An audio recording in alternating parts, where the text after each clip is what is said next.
Oke, selamat pagi adik-adik grup MI 20A dan TK 20A, tambah lagi MI 20B. Bertemu lagi dengan saya Bang Alfonsus dalam mata kuliah perilaku berorganisasi. Kali ini kita masuk pertemuan yang ke-13. Kita bicara mengenai budaya kerja.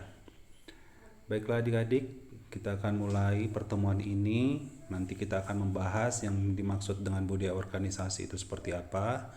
Kita lihat pengertiannya, kemudian tipologi budaya, fungsi budaya, dan apa yang menjadi penghalang dalam budaya organisasi itu. Kita masuk yang pertama, kita lihat pengertian budaya organisasi.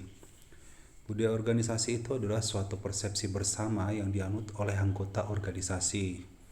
Budaya organisasi itu adalah satu sistem dari makna bersama.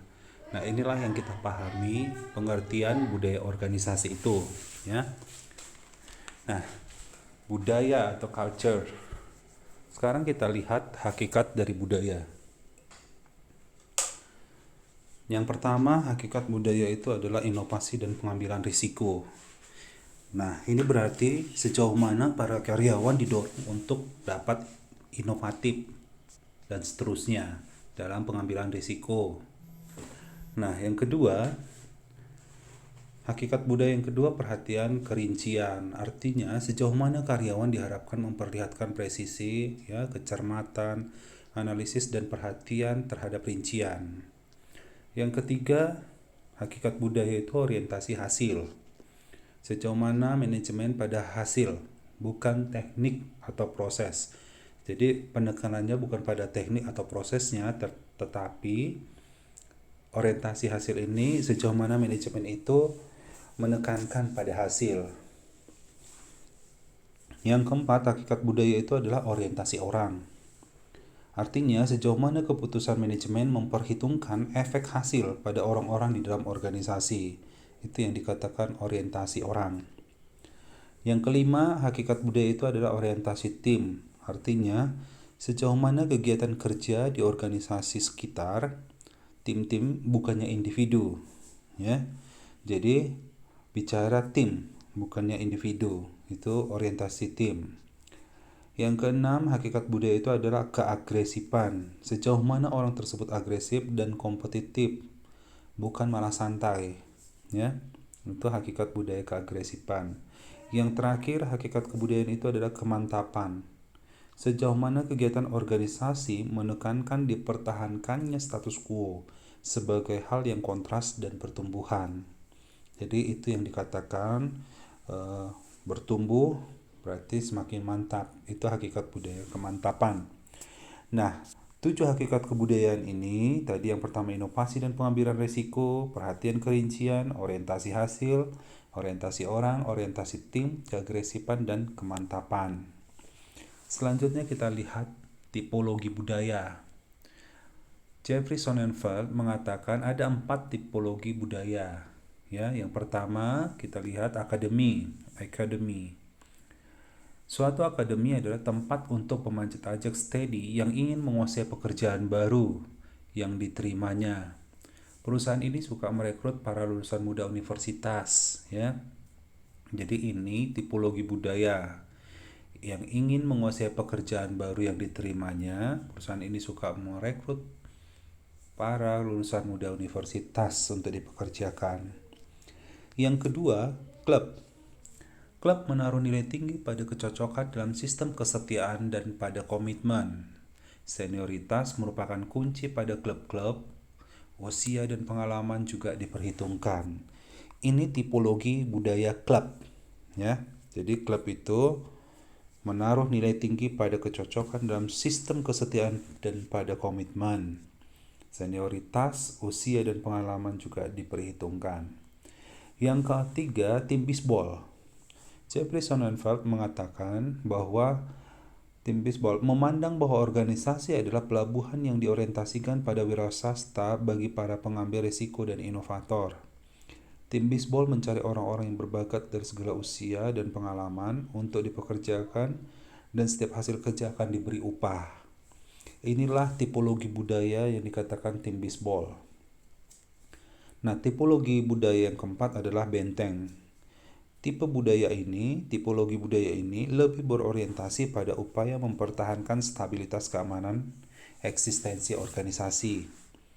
Benteng tidak banyak menawarkan keamanan pekerjaan, namun perusahaan semacam ini dapat merupakan tempat mengasihkan untuk bekerja bagi mereka yang menyukai tantangan dari suatu perubahan haluan.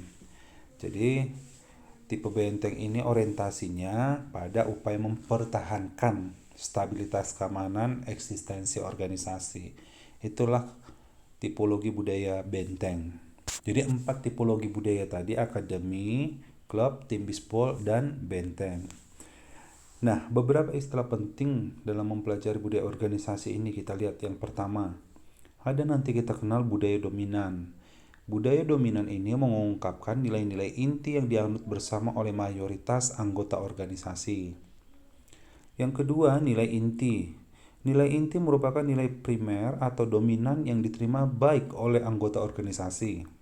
Itulah nilai inti, core value ya. Budaya kuat. Budaya di mana nilai-nilai dipegang secara intensif oleh anggota organisasi. Itulah budaya kuat ya. Nah, kalau budaya yang lemah berarti tidak dipegang teguh ya. Nilai-nilai budaya itu tidak dipegang teguh secara intensif. Nah, kita masuk ke topik yang ketiga, fungsi budaya. Ada 5 fungsi budaya yang akan saya jelaskan di sini. Yang pertama, menetapkan tapal batas. Artinya, budaya menciptakan perbedaan yang jelas antara satu organisasi dengan yang lain. Contoh di Medicom, kita ada budaya mengucapkan kunci sukses, ya. Kemudian beberapa hasil-hasil pendidikan, ya. Prinsip-prinsip bekerja menurut orang tua, menurut agama, menurut profesional. Nah, itu kita hafalkan secara luar biasa ya. Ini menandakan ya, menetapkan tapal batas antara Akademi Medicom dengan akademi yang lain yang ada. Demikian. Yang kedua, membawa rasa identitas bagi anggota organisasi. Budaya memunculkan, membawa rasa identitas bagi anggota organisasi, itu jelas. Yang ketiga, budaya ini juga mempermudah timbulnya komitmen. Nilai-nilai budaya yang dipegang dalam satu organisasi menjadi budaya yang kuat ya. Memiliki core value, nilai-nilai inti itu dipegang kuat sehingga memudahkan timbulnya komitmen ya. Satu komitmen. Yang keempat, meningkatkan kemantapan sistem sosial ya. Semakin kita memiliki nilai yang dianut bersama, yang kita katakan budaya itu, nilai-nilai inti itu kita anut, maka itu akan semakin meningkatkan kemantapan sistem sosial. Yang terakhir, fungsi budaya itu adalah mekanisme pembuat makna dan kendali yang memandu dan membentuk serta perilaku para karyawan. Jelas ya. Jadi budaya dapat menjadi mekanisme pembuat makna dan kendali yang memandu dan membentuk setiap perilaku para karyawan. Nah, lanjut lagi kita ke penghalang terhadap perubahan. Budaya kerap dapat juga menjadi penghalang terhadap perubahan. Yang sudah membudaya tentu agak susah untuk dihilangkan, apalagi dirubah ya maksudnya. Nah, kendati demikian, budaya merupakan suatu beban bila mana nilai-nilai bersama tidak cocok dengan nilai yang akan meningkatkan keefektifan organisasi itu.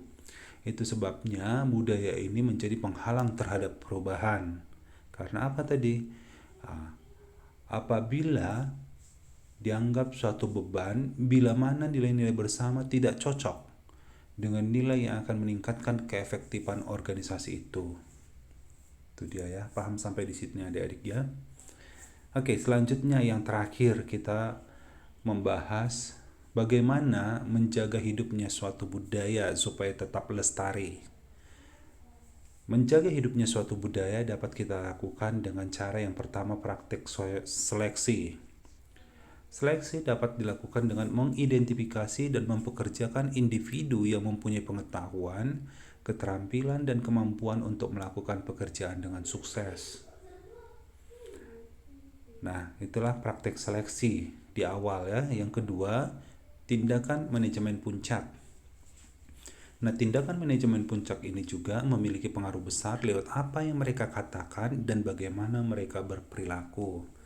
Mengapa? Karena manajemen puncak ini merupakan acuan, panutan, ya, role model, sehingga setiap tindak tanduknya ya memiliki pengaruh besar apa yang mereka katakan dan bagaimana mereka berperilaku sehari-hari. Ini menjadi contoh bagi bawahannya atau pengikutnya.